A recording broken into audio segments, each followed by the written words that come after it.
ሰላም ጤና ይስጥልኝ የቻናሌ ቤተሰቦች፣ ዛሬ አንድ ጥያቄ ልጠይቃችሁ። መጽሐፍ ይዛችሁ ለ3 ሰዓት ተቀመጣችሁ፣ ግን መጨረሻ ላይ ምን አጠናው ብላችሁ ስታስቡ ምንም ትዝ የሚላችሁ አጣችሁ ታውቃላችሁ? ብዙዎቻችሁ ኮሜንት ላይ ጥናት ሰልችቶናል፣ አእምሯችን አይቀበልም እያላችሁኝ ነው። ችግሩ የእናንተ አእምሮ ደካማ ስለሆነ አይደለም፣ ችግሩ የምታጠኑበት ዘዴ ስህተት ስለሆነ ነው። ዛሬ በዓለም ዙሪያ ያሉ የዩኒቨርሲቲ ተማሪዎችና ስኬታማ ሰዎች የሚጠቀሙበትን የጥናት ጊዜያችሁን በግማሽ የሚቀንስላችሁን የፖሞድሮ ቴክኒክ በተግባር አሳያችኋለሁ። እስከ መጨረሻውም ተከታተሉ። ፖሞድሮ ምንድን ነው? ፖሞድሮ ማለት በጣሊያንኛ ቋንቋ ቲማቲም ማለት ነው። ፍራንቺስኮ ሲሪሎ የተባለ ተማሪ ነው የፈጠረው። ዋና መርሁ አእምሮን ሳያደክሙ በትናንሽ የጊዜ ክፍተቶች ትኩረትን ሰብስቦ መስራት ነው።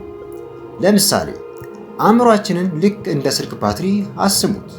ስልካችሁን ቻርጅ ሳታደርጉ ቀኑን ሙሉ ጌም ብትጫወቱበት ይሞታል። አእምሯችሁም ያለ እረፍት 3 ሰዓት ሲያጠና ሎው ባትሪ ይላል። ፖሞድሮ ግን በየመሃሉ ቻርጅ እያደረግን ወይም ፓወር ባንክ እንደመጠቀም እስከ ማታ ድረስ በንቃት እንድንቆይ ያደርገናል። 5ቱ የተግባር ደረጃዎች። ደረጃ 1 እቅድ ወይም ታስክ። በመጀመሪያ አንድ ግብ ይኑራችሁ። ለምሳሌ ዛሬ የሳይኮሎጂ ቻፕተር 2ን 6 ጥያቄዎች እሰራለሁ በሉ።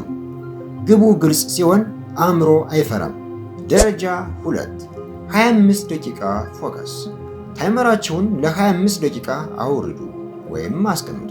በዚህ ሰዓት ስልክ አይሮፕሌን ሞድ ላይ መሆን አለበት። ማንም ምንም እንዲያቋርጣችሁ አትፍቀዱ። ደረጃ 3 ስራ ወይም ወርክ። ሙሉ ትኩረታችሁን ስራው ላይ ብቻና ብቻ። ለምሳሌ ጂኦግራፊ እያጠናችሁ ከሆነ ካርታውን ብቻ ተመልከቱ። ደረጃ 4 የ5 ደቂቃ እረፍት ወይም ብሬክ። ይህ ወሳኙ ክፍል ነው። ታይመሩ ሲጮህ ወዲያውኑ አቁሙ። ተነስታችሁም ውሃ ጠጡ፣ ተለጠጡ ወይም መስኮት ጋር ቆማችሁ ራቅ ያለ ቦታ ተመልከቱ። ይህ 5 ደቂቃ አእምሯችሁ መረጃውን ሴቭ የሚያደርግበት ሰዓት ነው። ደረጃ 5 ዑደቱን መድገም ወይም ሳይክል። ይህንን 4 ጊዜ ስትደግሙ ማለትም 2 ሰዓት ሲሞላ ለ30 ደቂቃ ረጅም እረፍት ውሰዱ። ያኔ አእምሯችሁ እንደ አዲስ ታድሶ ለቀጣይ ትምህርት ዝግጁም ይሆናል። ተማሪዎች የሚሰሩት 3 ስህተቶች። ስህተት 1 በእረፍት ሰዓት ሶሻል ሚዲያ ማየት። ቲክቶክ ማየት አእምሮን አያሳርፍም፣ ይልቁንም በሌላ መረጃ ያጨናንቀዋል። ስህተት 2 እርፈትን መዝለል። አሁን ሞቅ ብሎኛል አላቆምም ካላችሁ ቀጣዩ ዙር ላይ ትዝላላችሁ። ስህተት 3 ባለማቋረጥ ታይመሩን ማየት። ታይመሩን አዙራችሁ አስቀምጡት፣ እሱ ራሱ እስኪጮህ አትጨነቁ። ተመልካቾቼ ይህ ቴክኒክ የኔን ሕይወት ቀይሮታል። ዛሬውን እንድትሞክሩት እጋብዛችኋለሁ። ይህ ቪዲዮዬ ከጠቀማችሁ ላይክ አድርጉት።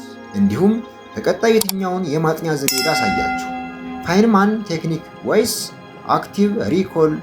ኮሜንት ላይ ጻፉልኝ። ጥናት የጭንቀት ሳይሆን የደስታ ይሁንላችሁ። በሚቀጥለው ቪዲዮዬ እስክንገናኝ ቻርጅ እንደተደረገ ባትሪ ሁልጊዜ ንቁ ሁኑ። ቻው።